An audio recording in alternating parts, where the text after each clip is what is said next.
This is a short video segment on the features of the image edition box in Catia V5 that is needed if you want to do post processing of the finite element calculation that you have done in Catia.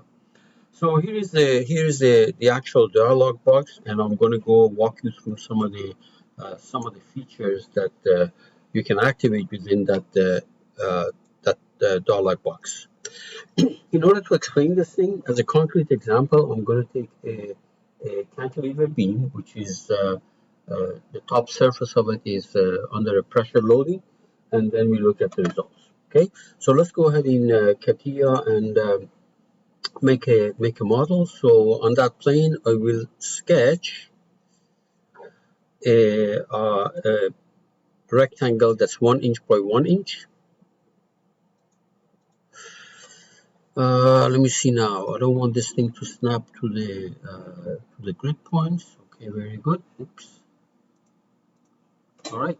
So let me put some dimension here. This is going to be 1 inch, and I'm going to change my units to inch and imperial units so that I don't have to type inches here.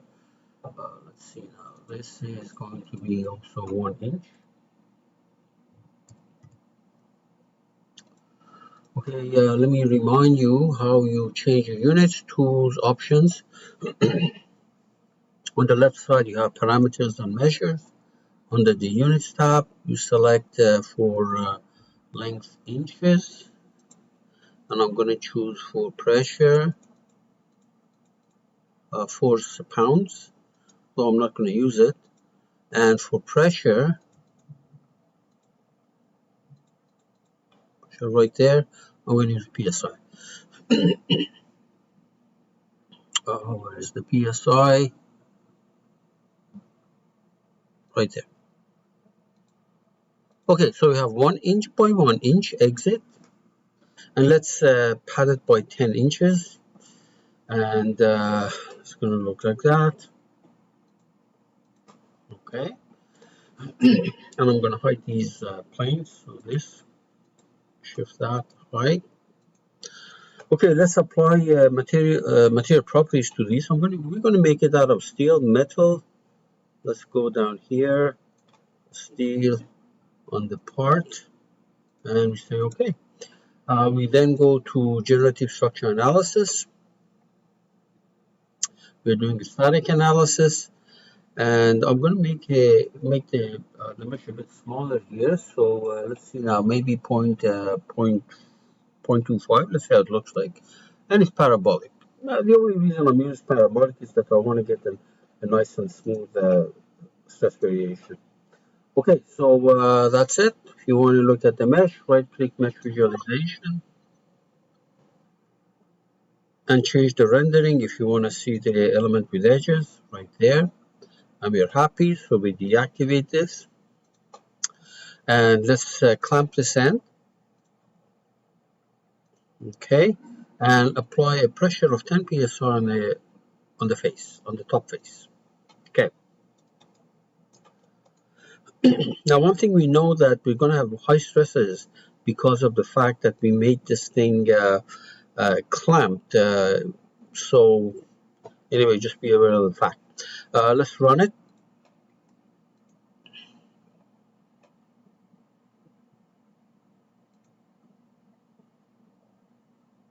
Very simple problem. It's done. First, look at the deformation right there. And by the way, you can animate it. Make sure it behaves the way you want it. Good. Now let's plot the von Mises stress. Okay, so we change the rendering style to material shading right there. Let me hide the load here and hide this element, representative element. So this is what we got. Let me move this thing on the side and move this thing selected, left mouse button, middle mouse, and drag it here, right there. Okay. Now, first of all, notice that this is nice and smooth, shaded color. If you don't want it, you double click on this and you select this box with 3 dots and say, don't show it to me smooth, show it to me as with distinct color patterns. Okay. Notice that the reason that we have some kind of a weird distribution here is not uniform like that is because this end is clamped. Okay. Now, von Mises stress is a single number, positive number. So if you want to, first of all, if you want to see the element edges here, if you want it, you go to the rendering here with that question mark at the bottom, and you say basically show it with edges, and it does. If you don't want it, just say I don't want the edges. So there we are. Actually, let me say that show me the edges. Okay, fine. Now, if you double click on this, the image addition dialog box opens up. First of all, if you have this thing checked, what it does, it shows you the stress pattern on the deformed shape. If you don't want to see it on the deformed shape and you want to see it on the undeformed shape, you select it. So this is the bar in its original shape, and the one Mises stress shown on it. Now, really, Catia does infinitesimal stresses or infinitesimal strains, and therefore this may make you feel better, but there is no information in here that is not presented to you on the deformed shape. Okay, so I will actually keep it as deformed because in all likelihood this is what you do. Now, obviously, if you say show it to me, this is nice and smoothed out. But if you say discontinuous, then there may be some. You can see that there's some slight pattern because the top one actually it averages things between two elements, because when you look at a specific node, the information that comes from the elements adjacent attached to that node are different as far as the stress is concerned. So average ISO basically averages out so it looks smooth. Fine. If you say symbols, it shows it to you in the form of these dots here. If you say text, it shows it to you in the form of numbers. If I zoom in, these are all tiny little numbers, and it gives you the value. It's kind of hard to see. These are numbers, and it's the value of the von Mises stress at the nodes that are now fuzzy like this. Okay, fine. So I want average ISO. Fine. There. Okay. Now, when you say options, well, first of all, you can shrink these elements. So let me see now. So they're distinct from each other, at least for visual purposes.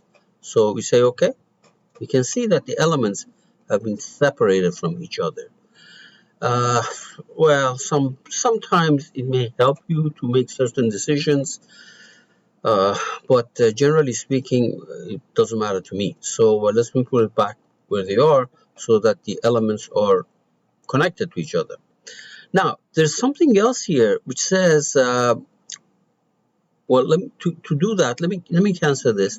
Let me go on this selection. On this selection, suppose I want to see the stress distribution under that pressure. Remember, there's a pressure on the top face, and I don't want to see stresses everywhere. I just want to see it on the top face. So underneath the pressure, see that?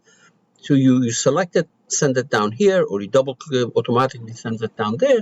It shows me the von Mises stress distribution right on the top face, which is underneath the pressure. Now, if I go back to visualization, there's an options here. See that options right there? Options box. If you say, show me the rest of the part, I want to see this only, but show me the rest of the part, you select it and you say, okay. Because sometimes you may have seen from other software or from Catia that they show you the entire part, but they show you the stress distribution on a portion of that part. So this is the trick that you're using in Catia. So you select what you want, and then you go to this option and say, okay, show me the rest of it, but I'm not interested in the stresses in it, okay? And if I say, if I uncheck that, say, okay, it just showed me the top part. By the way, if you want to see the whole thing again, say, show me the whole thing. Let's go back to that pressure, by the way. Let's go back here. All right. Now, under the visualization, there's this options again. You click on it, and you already showed you what this thing means. But there is something here which says display elements without value.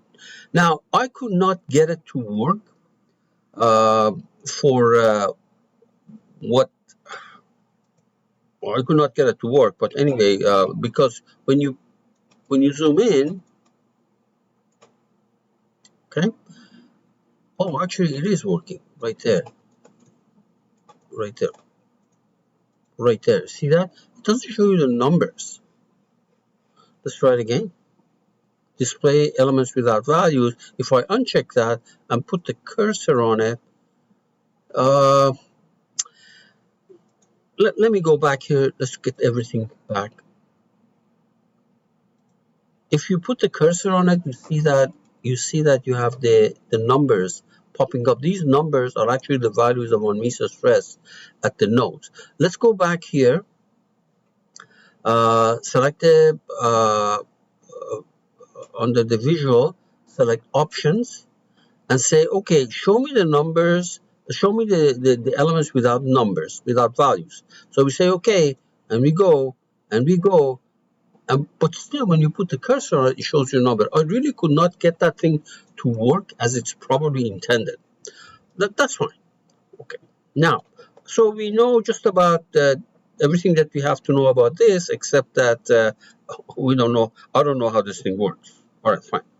Now, there is another window here. There's another box here which says more. If you expand it, first of all, von Mises stress is a single number, and therefore there are no components associated with it. Okay, I will show you what we can do with the components right there later on. But that's okay. So you see here, there is a little box there. There's a little box here which says keep value, keep only. Right now it shows you everything. Okay. Let me move this thing here first of all. Move this thing a little bit to the left. Move there. Okay. It says keep only. As soon as you do that, it says, okay, I want the values, for example, there are some other options, absolute values or values. In this case, it doesn't matter because it's a positive number, which are less than, see, less than, okay, over here, the maximum value was roughly 2,900. So let's say less than 2,000. Show me only places where the von Mises stress is less than 2,000, which means it should only show me the stuff which is kind of in that the yellow down to the blue range. Say apply. Notice that it got rid of the stuff which were the stresses were above 2,000. Okay. Now remember the middle portion is kept because the stress is low in the middle section of the beam. The top and the bottom are high. Okay, let's try another one. So show me the stresses. Show me only the stuff which are less than 1,000. Apply. So just show me the stuff. Only 1,000. You might say, okay, show me only the stuff that are greater or equal to between 1,000 and let's make it between 2,000 and let's say 1,500. Apply. So it shows you only that stuff. This is very useful. Okay. And when you're done, you say okay, and then you uncheck that. It shows you everything, and you can go and play with this thing yourself. Now, let me show you something else. We're going to come back to this in a minute, but this particular thing that I'm plotting has only a single value. It does not have any component. Component means that it's a vector. For example, the 3 principal stresses, the 3 displacements, etc. So that's fine. So if you double click on this legend, it says default is 10 colors. Suppose I want the stuff to be shown with only 4 colors. Just hypothetically say 4 colors. apply. Notice that it only shows me, it breaks down the stress contour so that it categorizes it according to these values, between 0 and 741 psi, etc. And anything that's red is between 2200 and 2222 and 2960. So you know what this thing works, okay? So let's put it back to, I don't know, maybe let's try 7, see what happens. So it breaks it down into fear code. The default is 10. Now, you can also show here, you can also say that show me only the stuff between, let's say, 1,000, let's say 2,000 and, oh, maybe 1,000. Show me only the stuff between 2,000 and 1,000. Okay? So you impose the range of numbers that you want to see. Okay? It's not that it throws things away, but you impose the maximum and minimum. Okay? So let me uncheck this. Show me everything. Well, this is the original thing that I had. Okay, now let me go and plot the principal stresses, for example. This is the principal stresses. And if you zoom in, you see what happens here. You see this? You see this? At every point, there are 3 principal stresses. There is C1, C2, C3, or sigma 1, sigma 2, sigma 3, which is ordinarily labeled from the smallest to the largest. Sigma 1 is the maximum principal stress. Sigma 2 is the middle one, and sigma 3 is the minimum one, according to strength of material conventions that you saw, you may have seen in your earlier courses, elementary mechanics of materials. Now, let's go here, double click on this. I want to, you say more, under more, you say, look, I don't want to see everything, all components. I just want the, for example, the maximum C11. That's sigma 1, sigma 2, sigma 3. Okay, so for example, this is the maximum principal stress. And if you zoom in carefully, you see that it shows you only one of these arrows. Okay, one of them, not both. Okay, so if you go on the top, the primary, let's actually, let me do the following. Let me double click on this and say, okay, show me only the stuff right on that face under the pressure. Okay, right there, you see that? This is the principal stress on the top, which is the bending stress. Okay, and I filtered it so that it shows me only the stuff on the top. Obviously, the biggest stress is still here. Okay, now, so you get the idea why this may be useful. Okay, incidentally, if you wanted to see, for example, the principal stresses, let me go here. If you wanted to see the principal stresses on this face, what you do here, obviously we cannot use pressure. Pressure is only on the top, the surface on the top. You can create a group made of this planes, okay, this side plane, and then say, show me. Let me try that for you. Deactivate this. Okay. So here is a group. Let's do it by surface. Which one is the surface group? Line group, surface group. This is a surface. Say okay. And now we're going to go here to principal stresses. And we say selection. Show me only the surface group. And show me only the, what did I ask for? I asked for, under more, I asked for C11. Now, you've got to be a little bit careful when it comes to interpretation of these, because notice that this thing that was the maximum principal stress, eventually it becomes smaller, because as it goes further down, the bottom of the beam goes into compression. Okay, so you've got to be very careful when you do that, because you might say, wait a minute, why are these not straight line? Because something that was maximum may become intermediate or become minimum at a different location at the bottom. Okay, I'll leave it to you to fool around with this thing. Now the other thing, let me cancel that, deactivate this. Let's plot the displacement. But I wanted it everything, so not only on the side face. Now notice that when you go to wait a minute, not this, sorry, deactivate that. Where is the displacement? Displacement is over here. It shows you only displacement as a vector. So this is with the three components typed on the screen, but it displays it as a vector. If you want to see only the downward displacement, you double click on this, for example, and you say under more, show me the smallest one, the negative one, right? There we are. So it only shows you the C3, which is displacement in Z direction.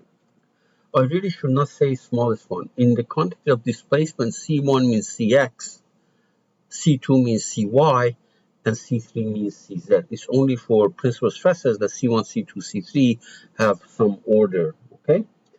Yeah, so it shows you only downward displacement. Of course, they're all going to be negative, I believe. They're all going to be negative. It should be, yeah, there's a negative sign right in front of every number there. That's good. So I tried to show you some of the features. Did I forget anything? Let me go to my PowerPoint slide. So we talked about this. We talked about that thing. Oh yeah, the last thing is display locally. So let's see what that thing means. And we already went through all. The only thing that I didn't do is that locally. So let me go ahead and actually say show me everything. All. Which one is this? All. Let me also show the average ISO instead of symbols. Okay, there we are. And double click on this. Under more, there is a checkbox here which says display locally. This only applies to, for example, to shells. As far as I know, this only applies to shells. So unfortunately here we can't do that because we have solid elements. So it's not going to work here. Okay.